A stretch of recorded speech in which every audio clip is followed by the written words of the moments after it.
Hey guys, hi ಎಲ್ರಿಗೂ welcome back ಇನ್ನೊಂದು ವಿಡಿಯೋಗೆ. ಸೊ ಇವತ್ತಿನ ಒಂದು ವಿಡಿಯೋದಲ್ಲಿ ನಾನು ವಿಡಿಯೋ ಮಾಡ್ತಿರುವಂಥ ಕಾರಣ ಏನಪ್ಪ ಅಂದ್ರೆ ಹೌದು, ಯುದ್ಧಕಾಂಡ ಚಾಪ್ಟರ್ 2 ಮೂವಿ ಇದೇ ತಿಂಗಳು ಏಪ್ರಿಲ್ 18ಕ್ಕೆ ರಿಲೀಸ್ ಆಗಿ ಇದೀಗ 15 ದಿನಗಳು ಕಳೆದಿರುವಂಥದ್ದು. ಈ 15 ದಿನಗಳಲ್ಲಿ ಬಾಕ್ಸ್ ಆಫೀಸಲ್ಲಿ ಎಷ್ಟು ಕಲೆಕ್ಷನ್ ಮಾಡಿದೆ, ಹಾಗೂ ನಮ್ಮ ಕರ್ನಾಟಕದಲ್ಲಿ ಎಷ್ಟು ಬಾಕ್ಸ್ ಆಫೀಸ್ನಲ್ಲಿ ಕಲೆಕ್ಷನ್ ಮಾಡಿದೆ ಈ 15 ದಿನಗಳಲ್ಲಿ ಅಂತ ಕಂಪ್ಲೀಟ್ ಇನ್ಫಾರ್ಮೇಷನ್ ನಾನು ಈ ಒಂದು ವಿಡಿಯೋದಲ್ಲಿ ತಿಳಿಸ್ತೀನಿ. ವಿಡಿಯೋ ಏನಾದರೂ ಇನ್ಫಾರ್ಮೇಟಿವ್ ಆಯಿತು ಮಾತ್ರ ಮಿಸ್ ಮಾಡೋದು, ಲೈಕ್ ಮಾಡಿ, ಶೇರ್ ಮಾಡ್ಕೊಂಡು ಮಾಡಿ, ಫೇಸ್ಬುಕ್ ಎಲ್ಲಾದರೂ ನೋಡ್ತಾರೆ ಮಿಸ್ ಮಾಡೋದು, ಫಾಲೋ ಮಾಡಿ ಅಂತ ಹೇಳ್ತಾ ವಿಡಿಯೋನ ಶುರು ಮಾಡೋಣ. ಅದಕ್ಕಿಂತ ಮುಂಚೆ ನಿಮ್ಮ ಫೇವ್ರೇಟ್ ಸಿನಿಮಾ ಯಾವುದು, ಈಗಾಗಲೇ ರಿಲೀಸ್ ಆಗಿರೋದ್ರಲ್ಲಿ ನಿಮ್ಮ ಫೇವ್ರೇಟ್ ಸಿನಿಮಾ ಯಾವುದು ಅಂತ ಮಿಸ್ ಮಾಡದೆ ಕಮೆಂಟ್ ಬಾಕ್ಸಲ್ಲಿ ಕಮೆಂಟ್ ಮಾಡಿ.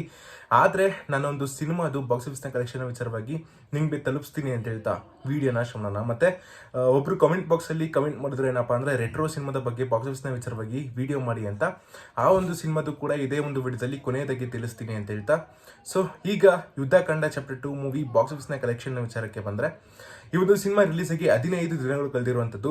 ತುಂಬ ಚೆನ್ನಾಗಿ ರೆಸ್ಪಾನ್ಸ್ ಸಿಕ್ಕಿತ್ತು ಜನರ ಕಡೆಯಿಂದ, ಮತ್ತು ಮೆಚ್ಚುಗೆನೂ ಕೂಡ ಪಡೆದಿರುವಂಥ ಸಿನಿಮಾ ಇದು.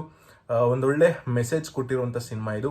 ಇದೀಗ 15 ದಿನಗಳಲ್ಲಿ ಸ್ವಲ್ಪ ಇವತ್ತು ಡೌನ್ನ ಕಂಡಿರುವಂಥದ್ದು. ಅಂದರೆ ನಿನ್ನೆ ಒಂದು ಸಿನಿಮಾ ಅತಿ ಕಡಿಮೆ ಕಲೆಕ್ಷನ್ನ ಕಂಡಿರುವಂಥದ್ದು. ಈಗಾಗಲೇ ರಿಲೀಸ್ ಆಗಿರುವಂಥ ದಿನಗಳಲ್ಲಿ ಇದು ಅತಿ ಕಡಿಮೆ ಅಂತ ಹೇಳೋದು ತಪ್ಪಾಗಲ್ಲ.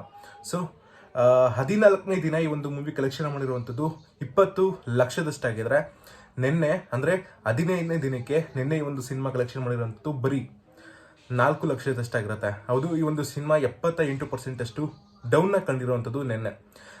ಸೊ ಕಾರಣ ಏನು ಅಂದರೆ, ಹೌದು, ನಿನ್ನೆ ಫ್ರೈಡೇ ಆಗಿರುವಂಥ ಕಾರಣದಿಂದ ಸ್ವಲ್ಪ ಸಿನಿಮಾಗಳು ಕೂಡ ನಮ್ಮ ಕರ್ನಾಟಕದಲ್ಲಿ ರಿಲೀಸ್ ಆಗಿರುವಂಥದ್ದು, ಮತ್ತು ಇನ್ನೆರಡು ಪ್ಯಾನ್ ಇಂಡಿಯಾ ಮೂವೀಸ್ಗಳು ಕೂಡ ರಿಲೀಸ್ ಆಗಿರುವಂಥದ್ದು. ಸೊ ಈ ಒಂದು ಕಾರಣದಿಂದ ಮತ್ತೆ ಈ ಒಂದು ಸಿನಿಮಾಗೆ ಇಳಿಕೆನ ಕಂಡಿರುವಂಥದ್ದು. ಸೊ ಇದೀಗ ಯುದ್ಧಕಾಂಡ ಚಾಪ್ಟರ್ 2 ಮೂವಿ ಈ 15 ದಿನಗಳಲ್ಲಿ ಕರ್ನಾಟಕದಲ್ಲಿ ಬಾಕ್ಸ್ ಆಫೀಸ್ನಲ್ಲಿ ಕಲೆಕ್ಷನ್ ಮಾಡಿರುವಂಥದ್ದು ಒಟ್ಟು 4,11,00,000ದಷ್ಟಾಗಿರುತ್ತೆ. ಮತ್ತು ಈ ಒಂದು ಸಿನಿಮಾ ವರ್ಲ್ಡ್ ವೈಡ್ ಟೋಟಲ್ ಆಗಿ ಕಲೆಕ್ಷನ್ ಮಾಡಿರುವಂಥದ್ದು 4,77,00,000ದಷ್ಟಾಗಿರುತ್ತೆ. ಹೌದು, ಈ ಒಂದು ಸಿನಿಮಾ ಯುದ್ಧಕಾಂಡ ಸಿನಿಮಾ 15 ದಿನಗಳಲ್ಲಿ 4,77,00,000 ಅಷ್ಟು ಕಲೆಕ್ಷನ್ ಮಾಡಿದೆ.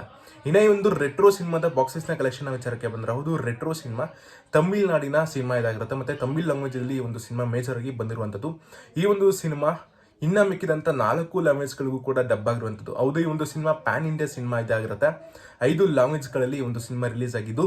ಸೊ ಒಂದೇ ದಿನಕ್ಕೆ ಎಷ್ಟು ಕಲೆಕ್ಷನ್ ಮಾಡಿದೆ ಅಂತ ಒಂದೇ ದಿನಕ್ಕೆ ಒಂದು ಮೂವಿ ಕಲೆಕ್ಷನ್ ಮಾಡಿರುವಂಥದ್ದು ಒಟ್ಟು 19,25,00,000ದಷ್ಟಾಗಿರುತ್ತೆ. ಮತ್ತು ನಿನ್ನೆ ಅಂದರೆ ಡೇ 2 ಈ ಒಂದು ಮೂವಿ ಕಲೆಕ್ಷನ್ ಮಾಡಿರುವಂಥದ್ದು ಒಟ್ಟು 7,50,00,000ದಷ್ಟಾಗಿರುತ್ತೆ.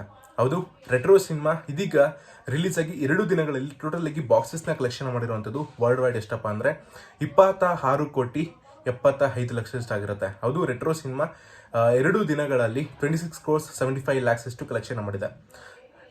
ವಿಡಿಯೋ ಆದರೂ ಇನ್ಫಾರ್ಮೇಟಿವ್ ಆದ್ರೆ ಮಾತ್ರ ಮಿಸ್ ಮಾಡೋದು, ಲೈಕ್ ಮಾಡಿ, ಶೇರ್ ಮಾಡ್ಕೊಂಡು ಮಾಡಿ, ಫೇಸ್ಬುಕ್ ಆದರೂ ನೋಡ್ತಾರೆ ಮಿಸ್ ಮಾಡೋದು, ಫಾಲೋ ಮಾಡಿ ಅಂತ ಹೇಳ್ತಾ ಇಲ್ಲಿಗೆ ಈ ಒಂದು ವಿಡಿಯೋನ ಮುಗಿಸ್ತೀನಿ. ಇನ್ನೊಂದು ಮರಿಬೇಡಿ, ನಿಮ್ಮ ಫೇವ್ರೇಟ್ ಸಿನಿಮಾ ಯಾವುದು ಅಂತ ಮಿಸ್ ಮಾಡಿದ್ರೆ ಕಮೆಂಟ್ ಬಾಕ್ಸಲ್ಲಿ ಕಮೆಂಟ್ ಮಾಡಿ. ನಾನು ಆ ಒಂದು ಸಿನಿಮಾದ ಬಾಕ್ಸ್ ಆಫೀಸ್ನ ಕಲೆಕ್ಷನ್ ವಿಚಾರವಾಗಿಯೂ ಕೂಡ ನಿಮಗೆ ವಿಡಿಯೋ ಮಾಡಿ ತಲುಪಿಸ್ತೀನಿ ಅಂತ ಹೇಳ್ತಾ ಸಿಗೋಣ ಮುಂದಿನ ವಿಡಿಯೋದಲ್ಲಿ. ಬಾಯ್.